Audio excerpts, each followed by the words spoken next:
Bismillahirrahmanirrahim. Assalamualaikum warahmatullahi wabarakatuh. Alhamdulillahirabbil alamin. Wassalatu wassalamu ala asrafil anbiya'i wal mursalin wa ala alihi wa ashabihi ajmain. Amma ba'd. Pertama-tama dan yang paling utama, marilah hendaknya kita selalu memanjatkan puji dan syukur kehadirat Allah Subhanahu wa taala yang telah dan masih memberikan kita begitu banyak nikmat, sehingga dengan nikmat-nikmat tersebut kita dapat menjalankan ibadah-ibadah yang disyariatkan dalam agama ini dengan baik dan benar, insya Allah. Selanjutnya, salawat dan salam semoga selalu tercurah kepada baginda Nabi besar Muhammad sallallahu alaihi wasallam, yang dengan perjuangan beliau serta sahabat-sahabatnya sehingga kita dapat merasakan nikmatnya iman dan indahnya Islam.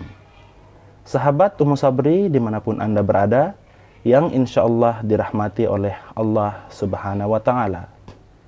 Ibadah puasa di bulan Ramadan merupakan ibadah yang hukumnya wajib untuk dilaksanakan bagi semua mukmin dan mukminah di seluruh dunia. Sesuai dengan firman Allah yang berbunyi, "Hai orang-orang yang beriman, telah diwajibkan atas kamu untuk berpuasa sebagaimana telah diwajibkan puasa itu untuk orang-orang sebelum kamu, agar kamu bertakwa." Sahabat Ummu Sabri yang insya Allah dirahmati oleh Allah Subhanahu wa Ta'ala, berpuasa itu sendiri merupakan kegiatan menahan hawa nafsu serta lapar dan haus mulai dari pagi hingga petang hari. Kita sebagai umat muslim hendaknya mengikuti contoh dari baginda Rasulullah SAW dalam melaksanakan ibadah-ibadah baik puasa maupun yang lainnya di dalam bulan suci ini. Nah, pada kesempatan kali ini saya akan memberikan sedikit kiat bagaimana Nabi kita menjalankan dan menyikapi ibadah-ibadah baik puasa maupun yang lainnya di dalam bulan suci Ramadan. Yang pertama, berniat untuk puasa sedari malam. Nah, dari Hafsah, ia mengatakan bahwa Rasulullah SAW bersabda, barang siapa yang tidak berniat untuk menunaikan puasa Ramadan sejak malam, maka tidak ada puasa baginya. Diriwayatkan dari Abu Daud. Dari hadis ini kita bisa memetik bahwa Rasulullah SAW selalu menunaikan niat puasa sejak malam untuk puasa di esok harinya.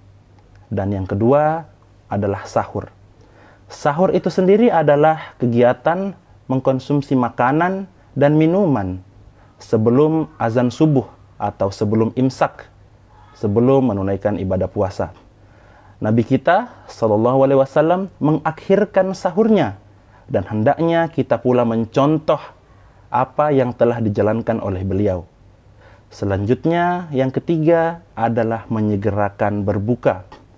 Berbeda dengan poin kedua tadi, kalau pada poin kedua Rasulullah mengakhirkan sahurnya, pada poin ketiga Rasulullah menyegerakan untuk berbuka puasa. Beliau tidak menunda-nundanya.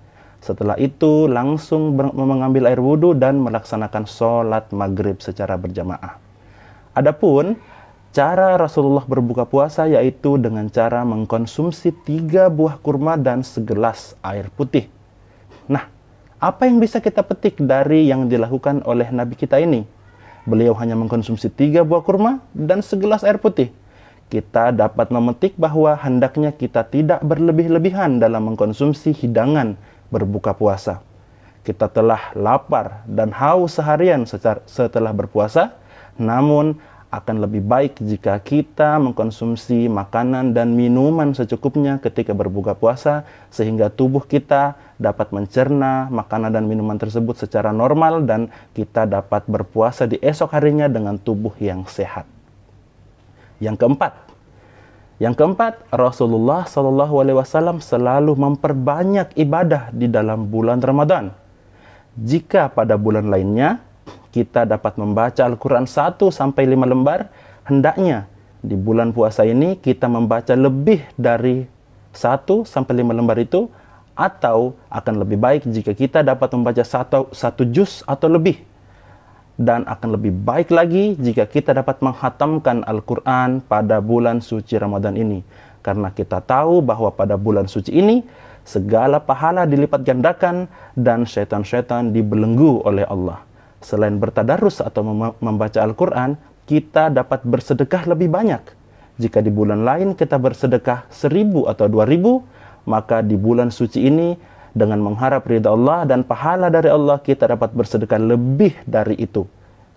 Selanjutnya, pada poin kelima atau yang terakhir adalah iktikaf. Apa yang dimaksud dengan iktikaf?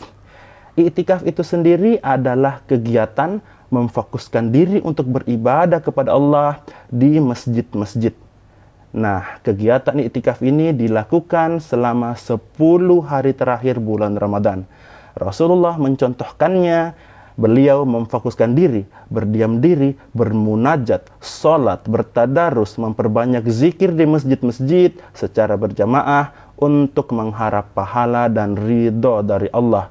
Dan tidak lupa pula, beliau mengharapkan pula keutamaan dari malam Lailatul Qadar, yang dimana malam ini lebih baik daripada malam 1000 bulan.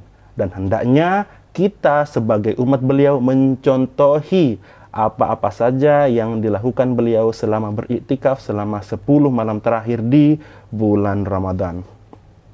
Saya kira demikian. Sebagai kesimpulan, hendaknya kita sebagai kaum muslimin mencontohi, menjadikan baginda Rasulullah SAW sebagai role model, suri tauladan, junjungan kita dalam mengambil contoh ibadah-ibadah yang bisa dilaksanakan dalam bulan Ramadan. Karena siapa lagi yang dapat kita jadikan contoh? Siapa lagi yang dapat kita jadikan panutan? Melainkan manusia terbaik yang telah dipilih oleh Allah untuk membawa dinul Islam. Barakallahu fil Quranil Azim. Saya kira demikian yang dapat saya sampaikan mengenai kiat-kiat yang dapat kita lakukan selama bulan Ramadan dengan mencontohi apa yang dilakukan oleh Rasulullah sallallahu alaihi wasallam. Akhirul kalam, subhanakallahumma wa bihamdika, asyhadu an la ilaha illa anta astaghfiruka wa atubu ilaik. Billahi taufiq wal hidayah. Wassalamualaikum warahmatullahi wabarakatuh.